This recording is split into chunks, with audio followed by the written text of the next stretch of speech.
రాష్ట్రంలో ఓ కాంట్రాక్టర్ మంత్రిగా ఓ బ్రోకర్ సీఎంగా ఉన్నారని బీఆర్ఎస్ వర్కింగ్ ప్రెసిడెంట్ కేటీఆర్ విమర్శించారు. క్విడ్ ప్రోకో అంటే అర్థం తెలియకుండా పాలన చేస్తున్నారని ఆరోపించారు. ఎలక్టోరల్ బాండ్స్ విషయంలో మంత్రి పొంగులేటికి కనీస అవగాహన లేదన్నారు. బీజేపీ ఇక్కడ కాంగ్రెస్కు రక్షణ కవచంలాగా పనిచేస్తుందని కేటీఆర్ అన్నారు. అది మీరు బీజేపీ కాంగ్రెస్ వేరని మీరు అనుకుంటారేమో, నేను అనుకోవట్లేదు. ఇక్కడ బీజేపీయే రక్షణ కవచంలాగా కాంగ్రెస్కు పనిచేస్తున్నది.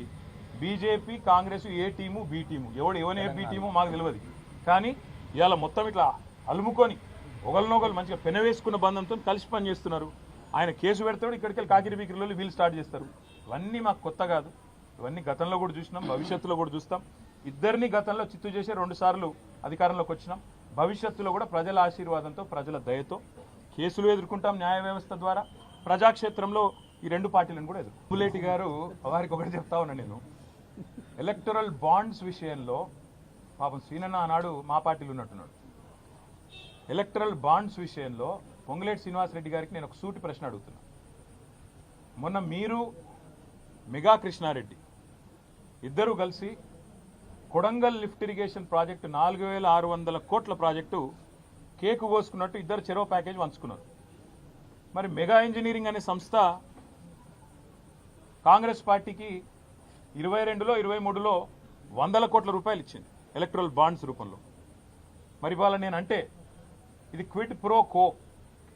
మెగా డబ్బులు ఇచ్చింది, అందుకే రేవంత్ రెడ్డి కొడంగల్ లిఫ్ట్ ఇరిగేషన్ ఇచ్చిండు, మీరు కూడా డబ్బులు ఇచ్చిండు, కాబట్టి రాఘవ ఇంజనీరింగ్ కూడా ఆయన పని ఇచ్చిండు అంటే మీకు సమ్మతమేనా? నంబర్ 1. నంబర్ 2, గ్రీన్ కో అనే సంస్థ ద్వారా ఎలక్టరల్ బాండ్స్ అందుకోని పార్టీ, రాజకీయ పార్టీ తెలంగాణలో ఏదైనా ఉందా? ఒక బీఆర్ఎస్కే ఇచ్చిండ్రా, కాంగ్రెస్కి ఇయ్యలే, బీజేపీకి ఇయ్యలే, టీడీపీకి ఇయ్యలే, వైసీపీకి ఇయ్యలే, మరి అందరికి ఇచ్చిండ్రు కదా. మా మీద ఏడుపెందుకు?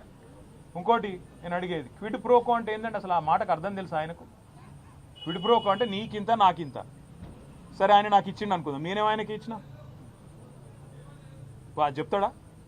రుజువు చేస్తావా? ఆయనకి ఏమొచ్చింది ఇలా? మీరు చెప్పురు నాకు, దయచేసి నాకేం అర్థమవుతుంది. క్విడ్ ప్రోకో అనే మాటకి ఏంది? నీకు ఇది నాకు అది. సరే ఆయన నాకు ఇచ్చిండు, నేను ఆయనకి ఏమి ఇచ్చిన భయ్ చూపెట్టు. దానికి అర్థం ఉంది. ఇలా పేపర్లు తాటికి ఆయన అక్షరాలతో రాసిన క్విడ్ ప్రోకో అని. రాసేటప్పుడు 1-2 సార్లు చూసుకోవాలి కదా, ఏం రాస్తున్నాం, అది ఇంగ్లీష్ మాటనా లాటిన్ మాటనా, అంటే దాని తాత్పర్యం ఏంది, దాని అర్థమైంది, 1-2 సార్లు చూసుకోవాలి దయచేసి. ఇప్పుడు మంత్రి చెప్పిండు, ముఖ్యమంత్రి లీక్ ఇచ్చిండు, లీక్ వీరుడు చెప్పంగానే మేము రాసేస్తాం. ఇట్లయితే ఇట్లా అడ్వర్టైజ్మెంట్ల కోసం ఇట్లనా? దయచేసి నేను కోరేది మీడియాను కూడా, మీరు 1-2 సార్లు ఫ్యాక్ట్ చెక్ చేయండి బాధ్యతగా. ఎందుకంటే యువర్ 4th ఎస్టేట్, డెమోక్రసీలో 4వ స్తంభం మీరు. ఒక స్తంభం అబద్ధాలు ఆడుతుంటే, దాగుడు మూతలు ఆడుతుంటే, సగం సగం ఇన్ఫర్మేషన్ ఇచ్చి అర్ధసత్యాలు ప్రచారం చేసే ప్రయత్నం చేస్తుంటే దాన్ని ఫ్యాక్ట్ చెక్ చేయకపోతే తప్పు కదా. ఎక్కడ క్విడ్ ప్రోకో? నేను ఈరాలను సూటిగా అడుగుతున్నా. మెగా ఇంజనీరింగ్ అనే సంస్థ మాకు కూడా ఇచ్చిందండి, అది కూడా చెప్తున్నాను. మళ్ళీ ఇంకేదో దివాలా కోర్ స్టోరీ స్టార్ట్ చేస్తారు. లేకపోతే అందరికి ఇచ్చిండు ఆయన, కాంగ్రెస్కి ఇచ్చిండు, బీజేపీకి ఇచ్చిండు, టీఆర్ఎస్కి ఇచ్చిండు, అందరికి ఇచ్చిండు. మరి మెగా ఇంజనీరింగు ఆ రోజు పైసలు ఇచ్చింది కాంగ్రెస్కు, తర్వాత రేవంత్ రెడ్డి కొడంగల్ లిఫ్ట్ ఇరిగేషన్ ఇచ్చిండు. మరి అది క్విడ్ ప్రోకోనా? ఇవి రేపు నాకున్న సమాచారం మేరకు మల్లన్న సాగర్ నుంచి 4000 కోట్ల ప్రాజెక్టు మెగా ఇంజనీరింగ్కే రాబోతుందని నాకున్న సమాచారం హెచ్ఎండబ్ల్యూఎస్లో. అది కూడా క్విడ్ ప్రోకోనా? హైదరాబాద్కు తాగునీటి చెప్తున్నారు కదా, మూసీ అని ఉన్నది, మూసీ ప్రాజెక్ట్ అని మాట్లాడుతున్నారు, అది కూడా ఆల్రెడీ మెగాకు మాట్లాడినట్టు. ఇదంతా కూడా క్విడ్ ప్రోకోనా? నేను ఇంకొక మాట అడుగుతున్నా. మెగా ఇంజనీరింగ్ బ్యాన్ చేయాలని చెప్పి సుంకిశాలలో కూలిపోయిన తర్వాత, రిటైనింగ్ వాల్ కూలిపోయిన తర్వాత హెచ్ఎండబ్ల్యూఎస్ రిపోర్ట్ ఇచ్చింది బ్లాక్ లిస్ట్ చేయమని. మరి ఎందుకు చేస్తలేవు? క్విడ్ ప్రోకోనా?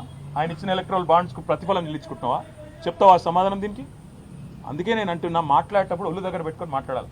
ఒక కాంట్రాక్టర్ మంత్రి, ఒక బ్రోకర్ ముఖ్యమంత్రి, ఇట్లే వస్తాయి మాటలు. ఏం చేయాలి మరి? వాళ్ళకి తెలిసిన రాజకీయం గిది.